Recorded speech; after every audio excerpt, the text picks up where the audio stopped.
Hello there. Welcome. My name is Dr. Greta Anderson. And if you know anything about me, you know I am passionate about helping you go from tentative and uncertain to decisive and confident about getting out on that golf course. Because after all, the golf course is where we play. And so we got to move you from that range onto the course. Maybe you're brand new. The goal here is to do and provide you with all the information and assets and everything in between to help you get golf course confident. So, as we're kind of in the off season, if you will, some of us don't live in the sunny and warm climes, but for many of us, this end of the year, the beginning of the new year is a time to really kind of reset and make some goals and some intentions about our game. And for many of us, that's all about playing better. And of course, we know that we can always strike the ball better, we can always putt better, we can always execute some things better. But a lot of us don't think about how much of that execution starts right here between the ears. So I'm excited that we're going to just do a kind of a fun but simple but really informative, three-part series that is based on some great insights from one of the true icons of the game of golf. If any of you are familiar with him, his name is Mr. Ben Hogan, and he is known for many things, being one of the winningest golfers ever, but also that picture perfect swing. He is known and for many as about as close to the perfect golf swing as there is. So if you have an opportunity, take a look. You can obviously go on YouTube and some other places to just check him out. He was a virtuoso indeed. But as good of a ball striker as Mr. Hogan was, he was a great player for so many reasons. So we're going to dig into some of the insights that have come about in a result of watching him and then directly in conversation with him. Okay, so we'll be doing it over the next few weeks. Now, just a little bit about Mr. Hogan. He is William Ben Hogan from 1912 to 1997. So he lived a rich, long life. Definitely, as I mentioned, considered to be one of the greatest golfers in the history of the game, and renowned for not only his application in doing the ball striking and the his golf swing. He was very theoretical, so he was really good at talking about it and helping us to learn about it. And to this day, you know, some of the best writing out there is based on and or by him. Okay, so when we're talking about that, we're going to focus on how you dig a few nuggets out of Mr. Hogan's thinking, right? You know, of course, we all love to strike the ball like him, but I think that we can gather a lot of value by looking at some of the things that he talks about. Needless to say, golf is a thinking game. And so I'm figuring, hey, let's learn from one of the best. And he certainly was that. So I mentioned real quick, we're going to do this over 3 videos, probably spread over 3 weeks, some insights from one particular historic interview was Mr. Hogan in Golf Magazine in August of 1975. Okay.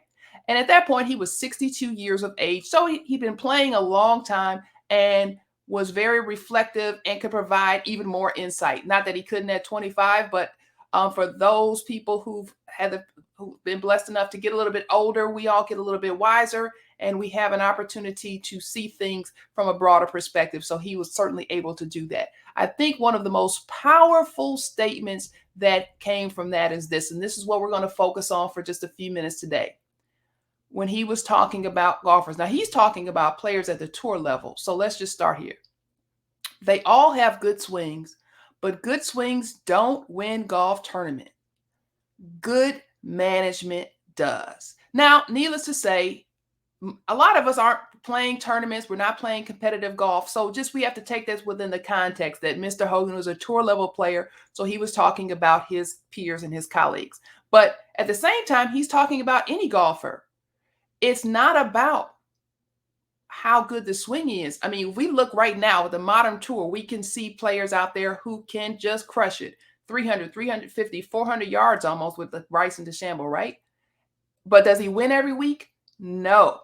We know that sometimes, yes, it may be some hooking and slicing, but sometimes it's just not good management. So we need to think about management in this context. So I want us to just think about some practical ways that even as beginner golfers, we can exercise good management. Okay. So, number one here, let's think about being prepared when we're getting out onto the course, especially if we're kind of new at this or a little bit inexperienced. It can be stressful. So a couple of things that we can do is just be prepared. Take the time to set out and lay out your, if you're a riding golfer, take care to get everything you feel like you're going to need set out and available to you on the cart and the little pockets and areas on the cart, and then physically on you, right? So rule of thumb, you're going to be hitting one ball, but particularly most of us, particularly, right? But particularly newer golfers, have a ball or perhaps two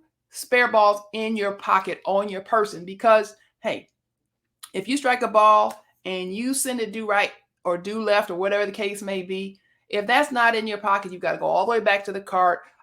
I promise you, all of these things will compound and create stress, which will take away from your ability to play your best golf. And as it boils down to it, it's just poor management, right? So we just want to plan ahead. We're preparing for the best and hoping for the best, but sometimes we have to plan for, if you will, the worst, that shot that doesn't go so well. Simple planning, stuff like being prepared, having the cart prepared, having the pockets laid out and everything like that. Number two, remain committed to your game plan, not my game plan, not the guy you were paired with's game plan. Okay? As all of our games evolve, we can do certain things. We're blessed with certain, distances or abilities or strengths. We have to become comfortable in the fact it's kind of a metaphor for life that I need to do what I do best and manage my way around the course based on my skill set, right? If you're paired with someone and she's able to strike it high up over the trees, 175, 200 yards to get on the green, great. But if you don't have that in your bag, don't change your plan because you see someone else doing it and it looks cool. That's called peer pressure, right? We don't think about it that way, but peer pressure very seldom puts us in a good position, right? So we want to be comfortable with who we are and where we are.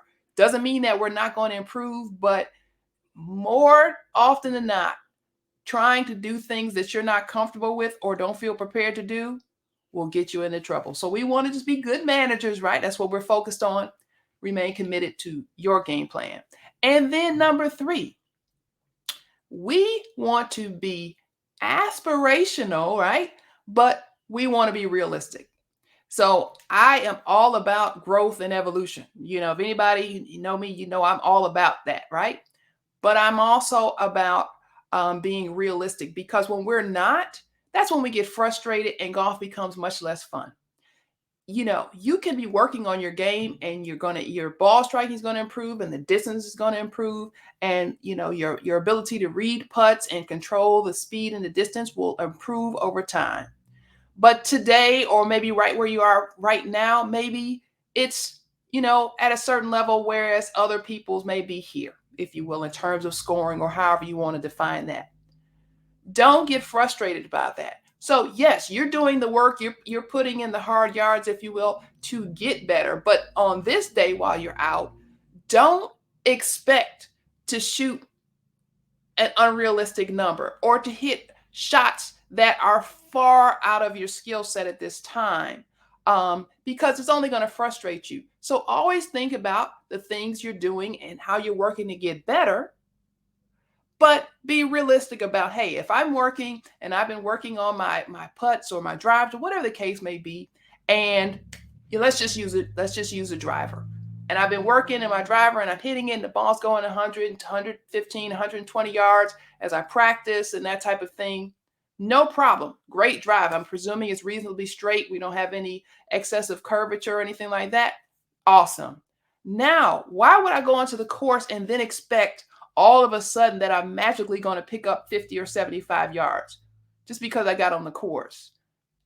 As I practice and improve my technical skills, I would certainly pick up yardage, but nothing's going to change magically that's going to, create this completely different outcome. But yet, While this might sound uh, odd, we see it all the time. We see it all the time in golfers who, for whatever reason, they feel like they're frustrated.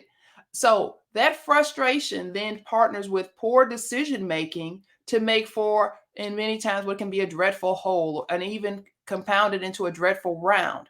If we take it back to what Mr. Hogan is advising us, is that good management will override all of that. But we have to do our part to being a good manager. So this is just kind of three things. In this interview, he talks about some amazing, there's some real nuggets in there. And so, like I said, just going to be short but powerful. We've got two more coming up that really going to really help us focus on being confident and course ready. Now, if you are ready and all about getting course ready, I've got the program for you. You can see the link right here running below, and we've got one in the description that you can click on. It's a 30-day accelerator. It's awesome. It's going to get you confident and course ready. You'll be able to play any course in the world with players of any level. I know that sounds like a big promise, but check it out. Click on the link, learn more about the program, or if you want to chat with me one-on-one about it, there's a link to set up a discovery call. So in the meantime, thank you for watching.